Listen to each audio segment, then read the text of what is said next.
Hi, and welcome back to the Travelling Tooth. Today we're going to talk about international students living in London and studying. So we have Sabre. Maleeha. And you guys are from San Francisco. Boston.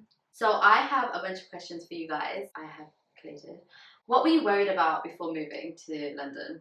I personally, this is more about the program, but I was worried just because most MPHs in the States are 2 years, whereas MPH in UK is 1 year. I thought it was going to be like, how do you take 2 years worth and put it into 1 year? It was doable, but it's very intense. How did you find the 2 years into 1 year?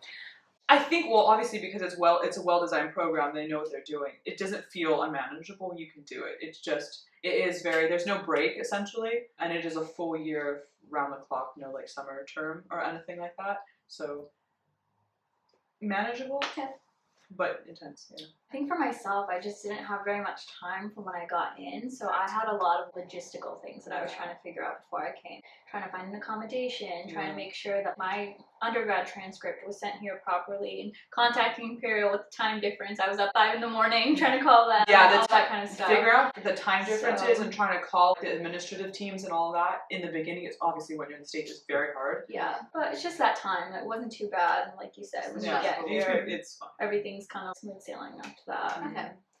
I was going to say, how did you overcome those worries? But I'm guessing because you came here and you kind of... Yeah, just kind of, what's it called? Dumping toes? What's the expression? You're jumping into the deep end? Both feet? Feet first? Feet. I don't speak English. Moving on. Looking back, should other potential students be worried at all about moving? I don't think you should be worried. I mean, obviously you kind of want to try and be organized and try and figure out what exactly you need to do. Like, you need a place to live. You need to make sure you have, that Imperial has all the documents and things that they need to kind of register you as a student, all those kinds of things. But it's not unmanageable. It's not something that's too difficult. You just kind of have to keep it a little bit organized, but once you get here, it's not too bad. Definitely, there's also other things into consideration, like a student visa. Yeah, just don't leave things till the last minute. I definitely did that for sure, and I had to like get priority for kind of everything because I wasn't even sure I was going to do the program really. So give yourself time. That's all you need. What are the differences between US and UK unis? Like we mentioned earlier, an MPH there is like 2, even sometimes 2 to 3 years, depending. So it's great that it's 1 year. I can't believe it's flown by. And you don't feel you miss something, if that makes sense. Like, of course, you'll think, okay, you're getting fewer modules in total, but you hit everything for sure. So I think that's okay. What would you say was harder, like the US education or the UK?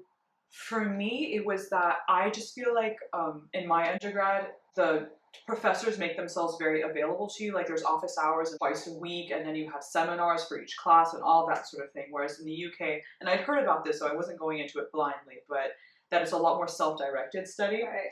And the teachers, you reach out to them if you really want to meet with them. It's not sort of as open of a system. And that took a bit of getting used to because I wanted to just sort of hop in or ask questions after class, and it's not the same. Yeah. That's not the same for sure. I would definitely agree with that, and I think I went to a smaller university for my undergrad, so I had a lot of interaction with them, even during class, to kind of work on things, talk things through, and I think here it's much more lecture-based. You're taught. They talk and at you. If you do want to talk to them, you'll have to talk before or after, so that aspect's a little bit different, but... I do think, actually, I don't know if this is related, but I think that UK students are a bit quieter in class. Like, in the States, like, I'm the quiet person in class and people are just sort of apt to speak out, but here I was the one.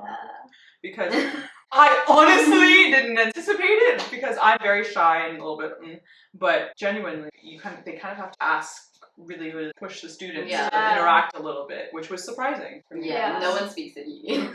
No. I think in the US they have a big push to make it like a classroom discussion type of feel almost. So like people will just ask their questions out loud. There's no really formality to it as much, whereas I feel here a lot of times professors are kind of pushing you like, what else don't you know? Ask me questions, and people aren't as willing to kind of do that, but... For me personally, if I had a question, I'd always wait until after the class finished, or I'd email them later. At mine, in undergrad at least, it wasn't uncommon for like a professor to be mid-lecture, and you kind of go, oh wait, sorry, can you clarify, or I don't understand. Yeah. And that it's not rude to sort of interrupt if necessay, like for clarification purposes. Like, I don't think it's rude. For me personally, I don't want to sound like an idiot. I do not mind sounding like an idiot. I think they encourage it. There's no... Yeah, they just don't know we want you not to everybody's know. thinking. Yeah. So like, I think I remember in health economics there was something I didn't understand, and I remember turning around to someone asking, and every single person was like, I don't understand it either. Oh. That's when I asked. I was like, okay, and then everyone was just like, yeah, no, I didn't get that. So yeah, that made sense to me. Do you think living in London is expensive? I'm from San Francisco, so honestly, it's kind of the same. It's expensive no matter what. Yeah. But yes, it's sort of a metropolitan city. Fares are high, but the accessibility is worth it. The public transport and everything, you have to pay, but everything is doable, gettable too, like that kind of thing. Yeah. Yeah, I would say similar. It's pretty similar to Boston. Probably a bit more expensive. Like rent is probably similar, but other things like restaurants, eating out, shopping, those Food things can are be more cheap. expensive. You can basically do London as expensively as you want to within reason. Like yes, you're gonna have to shell out for rent to some extent, but the food, it doesn't have to be the most. If you drink, it doesn't have to be the most. I don't know. Don't want to milk your student discount, definitely. Student discounts, yo! Nothing. Student discounts is like a thing. It's a whole institution here. Yeah. We don't have. They don't care for Days. students. Student loans, they don't give a damn. You don't have a job, you don't give a damn. You pay. Let's be honest. It's America. But here, it's like, oh, you're a student. Take my jacket.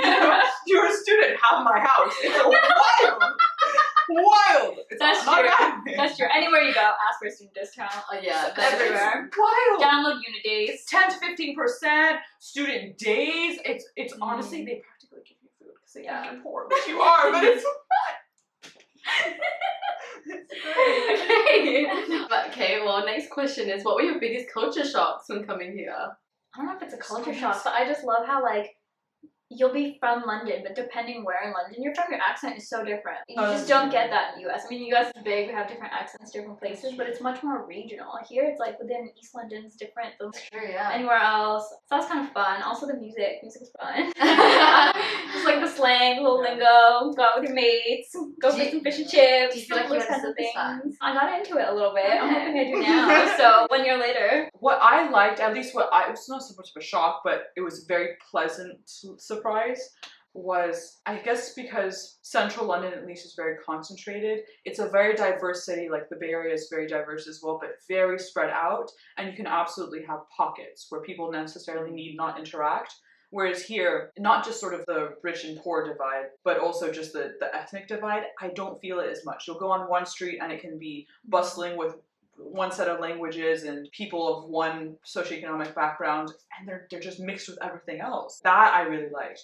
You don't feel like you're isolating yourself from other diverse backgrounds necessarily just because of where you happen to live or like where you happen to get your flat. That was great. I loved that. What do you wish you knew beforehand? That Corona was going to happen. So crystal ball, yeah.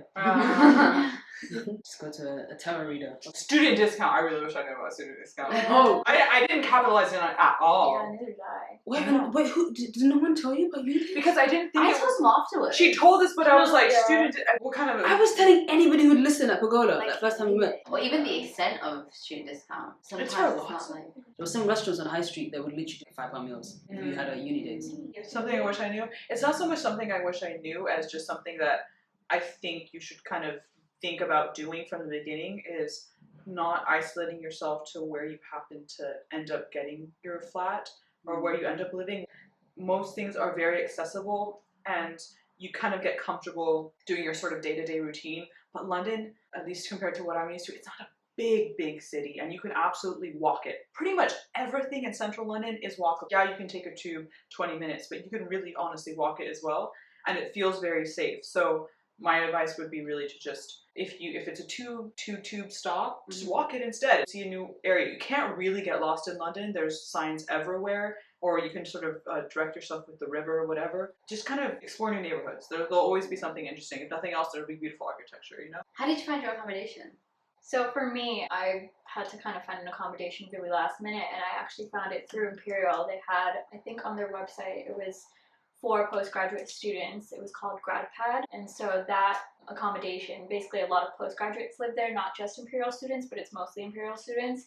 And so that was right on Imperial's website, and I just found out like an easier option to just book because I didn't know anything else or how to find an apartment necessarily. But I liked it a lot. I think they had a lot of facilities on site. So there was a gym, a laundry room, common area lounge. There's a 24-hour concierge desk. So I really liked it. I thought it kind of took care of all the needs that you have. So it's pretty easy, pretty accessible. I did like student accommodations as well, well-ish, but I think that's kind of an interesting point because I feel like your priority is what kind of amenities can I have? Yeah. For me, my main priority was just sort of how close can I be to the main campus, because I knew I will not make it to, well, it will be very hard for me to make it to class if I'm not very close to it.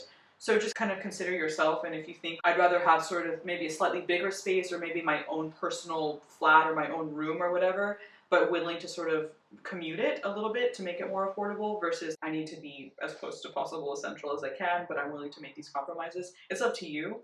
The market moves really, really quickly, I would say. So there will always be something that sort of will appear. Things that you like will go quickly as well. Last question, do you have any advice for any of future students who are looking to come to the UK or to Imperial? Bring your own Mexican food. It's just, I'm sorry. I mean, I think in general, I really liked it. Like you said, 1 year has flown by. It would have taken a lot more time doing it in the US. It's a lot more expensive there. I really liked it. I think, like we mentioned earlier, there's so many international students, so many perspectives, not only from the professors, but from the people around you. It just made it a really enriching experience overall. I would say there, at least Imperial specifically has like the sort of induction week or beginners week where they have all the clubs and all the organizations and societies and all of that. Really, like, go to those and make use of them. I ended up joining a few different clubs, and it was the best way to sort of cut through the monotony of class, or to force yourself to move to a different campus, because in term one we were often in one campus, but all the events were happening on the other campus, and because I was in the clubs, I sort of had to go there as well.